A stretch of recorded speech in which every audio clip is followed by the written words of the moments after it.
कितना क्या लाऊं, सामान निकालो, चूंकि ले जाने में बड़ी देर लगेगी। इस नाई को भी मालूम है कि कुछ नहीं लाए हैं, लेकिन ये भी मजाक उतारने पर उतारू है। संध्या का समय हो गया और जब बार बार निमंत्रण आ रहा है, उधर बेटी रो रही है, मैं क्या करूं क्या न करूं। इधर नरसिंह जी ने पुकार शुरू की, हे गोविंद, हे गोविंद, हे गोपाल, हे गोविंद, हे गोपाल, हे दयालिहान,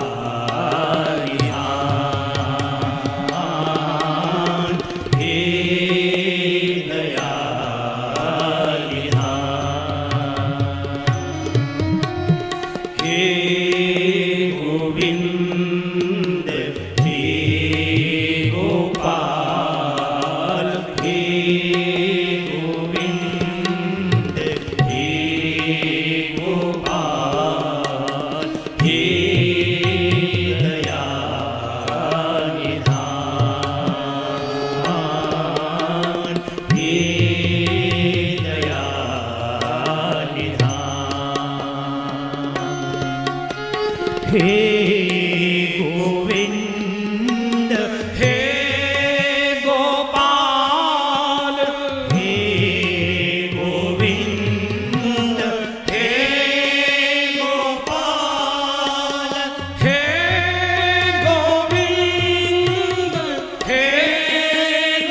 गौशाला के एक अंधेरे से कोने में बैठे नरसिंह जी रो रहे थे, गोविंद अब तो जाएगी लाज तिहारी। इधर द्वारका में बैठे द्वारका नाथ का सिंहासन डोला। ओहो रुक्मिणी जी, बड़ी देर हो गई। कुबेर को तुरंत कॉल किया, कुबेर से कहा पूरा भंडार लेकर चलना है तुमको सिरसागढ़। मुनीम का सा वेश बना रहे थे। लक्ष्मी जी ने, रुक्मिणी जी ने पूछा, ये अचानक क्या आपको लीला आ गई, कहाँ जा रहे हैं? अरे तुमको मालूम नहीं, नरसिंह की बेटी की का भात का समय, उसका भात भरना है, सब लोग तैयार खड़े हैं चौक पर, सारे गांव के लोग खड़े हुए हैं, देर हो गई मुझे। आप भात भरने जा रहे हैं? हाँ। आप अकेले कैसे भरेंगे? बोले क्यों? बोले पुरुषों का को तो भात आप पहना दोगे, महिलाओं को कौन पहनाएगा? आप महिलाओं को तो नहीं पहना पाएंगे ना, महिलाओं को तो महिला ही पहनाती है, मैं भी साथ चलूंगी। रुक्मिणी जी स्वयं सेविका बनकर आई हैं और झनझनाता हुआ रथ जैसे ही सिरसागढ़ में आया है, आ गया सांवलिया सेठ का मुनीम। बार बार नाई को कहते थे, मुनीम आने वाला है, मुनीम आने वाला है, मुनीम आने वाला है। चलो महाराज, आ गए समधी जी के द्वार पर। भगवान द्वारका नाथ ने अपना पूरा जो भगवती वेश था वो छुपा रखा था, पीतंबर आदि, मुकुट पर पगड़ी वगड़ी बांधी, मुनीम जैसा वेश। बड़ी भारी भीड़, पूरा गांव उमड़ा आज इस भात का दर्शन करने के लिए। जिन्होंने भात पहनाए उनको मालूम है, जब भात के चौक पर भैया जाकर खड़ा होता है तो बहन उसके गले मिलकर रोया करती है, उसकी आरती उतारती।